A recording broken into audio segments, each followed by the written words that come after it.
السلام علیکم۔ آج ہم سبق نمبر 6 خون کا بدلہ پڑھیں گے، ٹھیک ہے۔ یہ ایک لوک کہانی ہے، پشتو لوک کہانی، ٹھیک ہے۔ لوک کہانی وہ ہوتی ہے جو نسل در نسل منتقل ہوتی رہتی ہے لیکن اس کے مصنف کا پتہ نہیں ہوتا، ٹھیک ہے۔ خون کا بدلہ جو کہانی ہے اس میں ہم پڑھیں گے کہ ہمیں مہمان سے اچھا سلوک کرنا چاہیے، بدلہ لینے سے بہتر ہے معاف کر دینا، ٹھیک ہے۔ تو سب سے پہلے خاص الفاظ لت پت۔ لت پت کا مطلب ہے خراب حال، آلودہ ہونا، بھرا ہونا۔ حجرہ کمرہ، کوٹھری، نڈھال تھکا ہوا، نکاہت کمزوری، ناتوانی، دیوانہ وار، ٹھیک ہے، پاگلوں کی طرح۔ لحظہ با لحظہ، لمحہ با لمحہ۔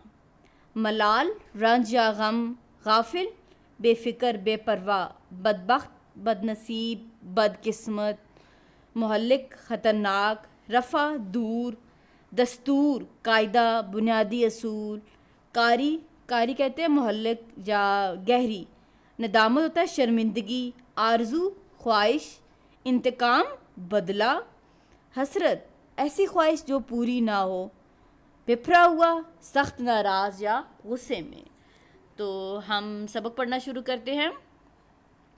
مراد خان خون میں لت پت یعنی خون میں بھرا ہوا، آلودہ ہوا ایک چارپائی پر پڑا تھا، ٹھیک ہے۔ اب کہانی کا آغاز ہو رہا ہے مراد خان سے کہ وہ خون میں بھرا ہوا چارپائی پر پڑا تھا۔ گاؤں کے لوگ اس کے حجرے میں جمع تھے، حجرے یعنی کمرے میں جمع تھے۔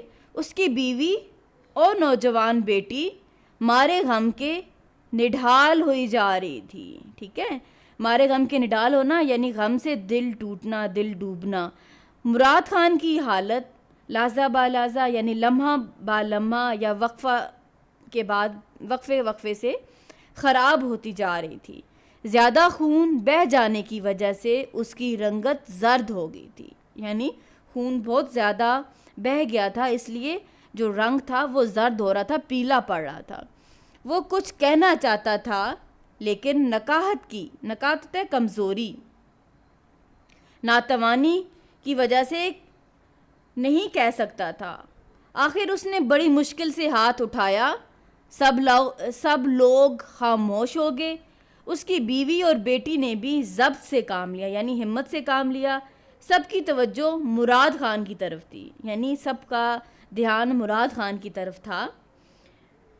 کمزوری اس قدر زیادہ تھی کہ مراد خان کے لیے بولنا مشکل ہو رہا تھا۔ وہ بڑی آہستگی سے کہہ رہا تھا یعنی بہت آہستہ آواز میں اس نے کہنا شروع کیا، دشمن تو اپنا کام کر گیا، یعنی دشمن نے اپنا کام کر دیا۔ میرا آخری وقت آن پہنچا یعنی میرا آخری وقت آ گیا ہے۔ اس کی بیوی اور بیٹی دھاڑے مار کر رونے لگی، دھاڑے مار کر یعنی چلا چلا کر زور زور سے رونے لگی۔ مراد خان نے انہیں اشارے سے خاموش کرایا۔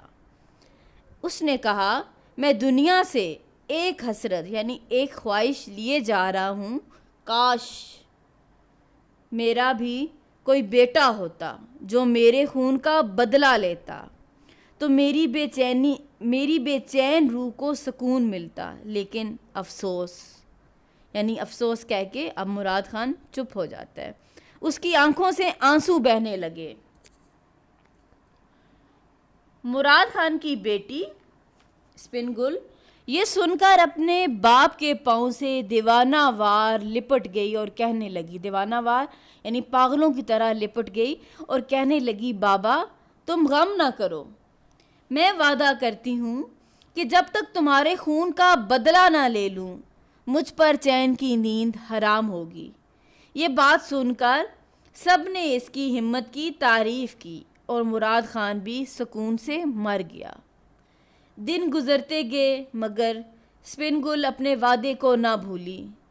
وہ اپنے باپ کے خون کا بدلہ لینا چاہتی تھی لیکن کوشش کے باوجود اپنے باپ کے قاتل کا پتہ نہ چلا سکی۔ اسے صرف اتنا ہی معلوم تھا کہ اس کے باپ پر کوئی شخص گولی چلا کر پہاڑوں میں غائب ہو گیا اور لوگ اس کے باپ کو زخمی حالت میں وہاں سے اٹھا لائے۔ کسی شخص کو قاتل کے بارے میں یعنی قتل کرنے والے کے بارے میں کچھ بھی علم نہ تھا، یعنی کچھ معلوم نہیں تھا۔ اسپینگل انتقام کی آگ میں جل رہی تھی، لیکن قاتل کا پتہ نہیں چل رہا تھا۔ وقت گزرنے کے ساتھ اس کے جذبات میں کمی کے بجائے شدت پیدا ہوتی گئی، یعنی زیادہ ہوتے گئے۔ یعنی وقت گزرتا جاتا ہے تو انسان کا زخم جو ہوتا ہے وہ بھر جاتا ہے، ٹھیک ہے، وہ بات بھولنے لگتا ہے۔ لیکن اسپینگل کے جذبات میں کمی نہیں آ رہی تھی بلکہ اضافہ آ رہا تھا، ٹھیک ہے، وہ شدت سے قاتل کی تلاش کر رہی تھی۔ لوگ اسے سمجھاتے تھے کہ تم نوجوان ہو، یعنی جوان ہو، خوبصورت ہو، کیوں اپنی زندگی تباہ کر رہی ہو، اپنے آپ پر رحم کھو۔